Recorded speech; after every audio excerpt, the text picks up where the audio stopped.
I'm classy. I'm drinking tea and recovering from a migraine.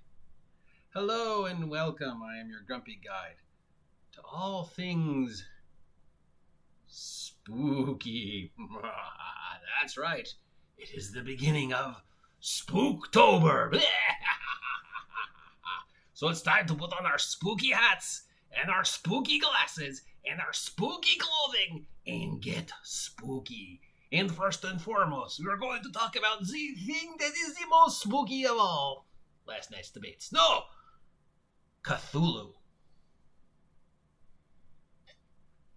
Now, you have probably walked into a store of some kind that sells gaming stuff, or even hobby stuff, or even vaguely hobby stuff. I mean, Barnes and Noble is now pretty much converted to a pop culture store, and it's not as much as a bookstore. So or even a toy store, or even Walmart, and you've seen at least one thing with the tentacles and the big squid dude and the word Lovecraft or Arkham or Lovecraftian or Cthulhu or Miskatonic were the various words that we associate with the creation of H.P. Lovecraft that is the Cthulhu mythos. Now, we're not going to get into what a wackadoodle H.P. Lovecraft was, or the pseudo-sexual overtones of Cthulhu, or where the fuck did this idea even come from? Because, wow! I mean, yes, it has some basics connections to ancient Babylonian and Mesopotamian religions and stuff, but really just the tentacles and the end of the world and then the non-Euclidean geometry and the going insane and the tentacle porn. I don't know. Obviously, H.P. Lovecraft was a very fucked up individual, but you may have noticed that you see various interpretations of his creation on lots of products. I mean, lots of products. I mean, a ridiculous amount of stuff all over the world is directly or indirectly influenced by the tentacle overlord that is Cthulhu and his various incarnations like Hastur and the other dudes and Nurgle and Jubilex and Steve.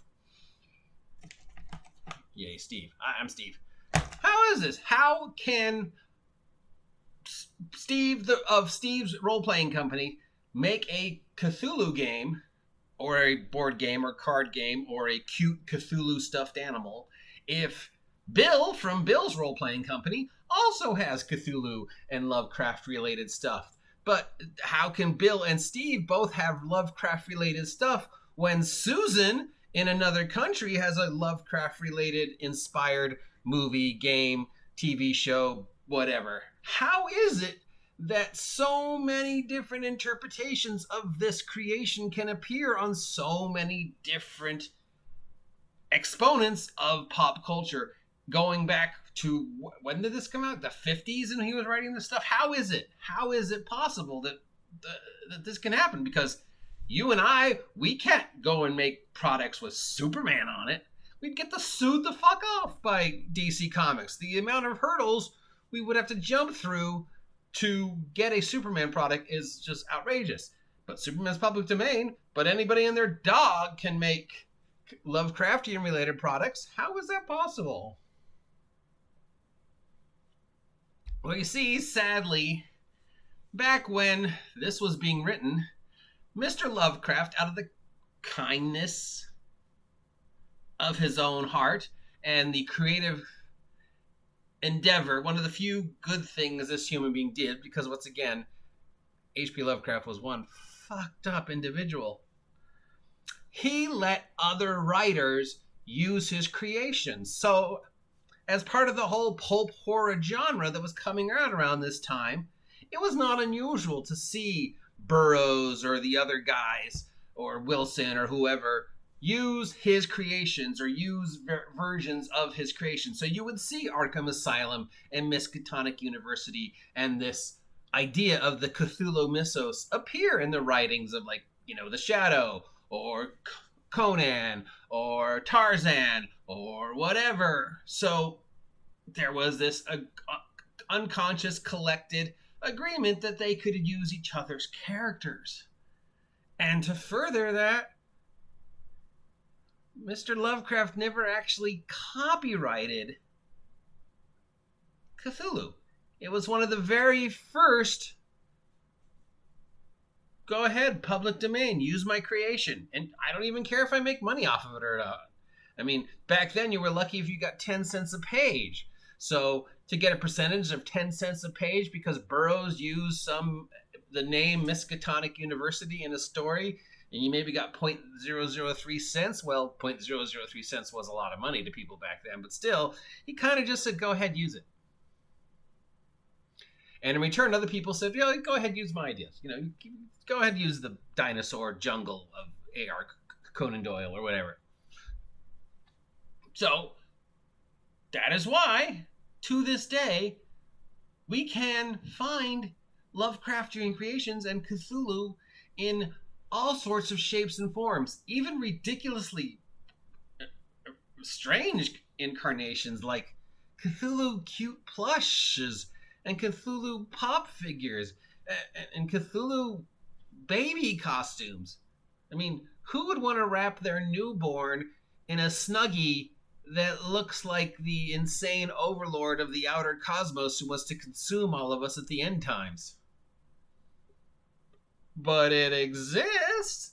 And why does it exist? Because there's no copyright. You can create Lovecraftian related product any place in the world and not get in trouble.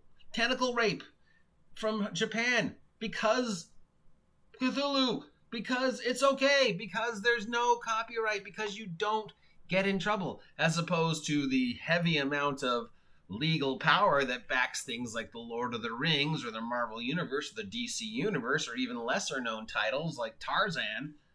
I mean, you could say, but I see Sherlock Holmes on a lot of stuff. Isn't he public domain? No, the Arthur Conan Doyle Foundation has very much control over what Sherlock Holmes appears in and doesn't appear in. Still, you do see him in a lot of stuff and a lot of different incarnations. So yes, there is some freedom, but not the same amount of freedom that you could have with Cthulhu, because you don't have to pay the Lovecraft family anything. And the Lovecraft family has tried to fight this time and time again and created foundations and stuff to try and recap their losses. So if you look up stuff like this on the web, you will see that yes, there are some things and there's some money and some stuff that I don't understand. But basically, if I wanted to, I could, with very little effort, create a Lovecraftian inspired product. Why does it look like there's steam over there? I don't know, it's got to be the camera or something. Ooh, or a ghost. So there you go. So that is why. Because the idea of Cthulhu is collective unconscious, free trade, not copyrighted, open source, whatever you want to call it. It has implemented itself into our brains, stems for ages. The ideas come from nightmarish fuel that Lovecraft mined in some drug-induced haze to create the very first dweller of the deep idea of these deep ones and these things. But,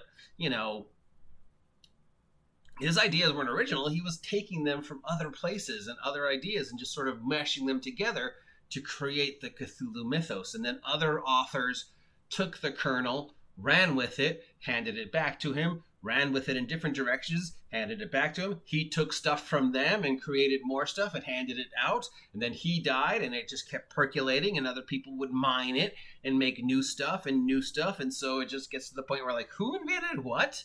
I mean, there's Arkham and Batman. But Arkham's a real place. Or is it? I mean, supposedly, Miskatonic University, it appears in all sorts of things. Arkham appears in all sorts of things. It doesn't just appear in Batman, it appears in other things because name. So there you go. As we begin Spooktober, let us start with this simple idea.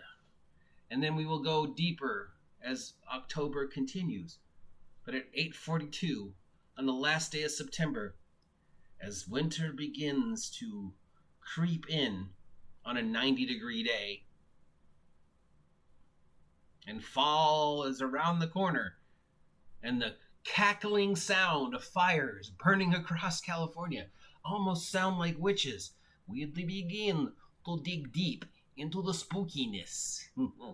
So prepare to have your minds blown and your shirts taken off, because it's that time again. Time for the OG spookiness, to spooktober your spooky brains. So get spooky with some Lovecraft. Oh, it's a tentacle going into my brain and eating my esophagus.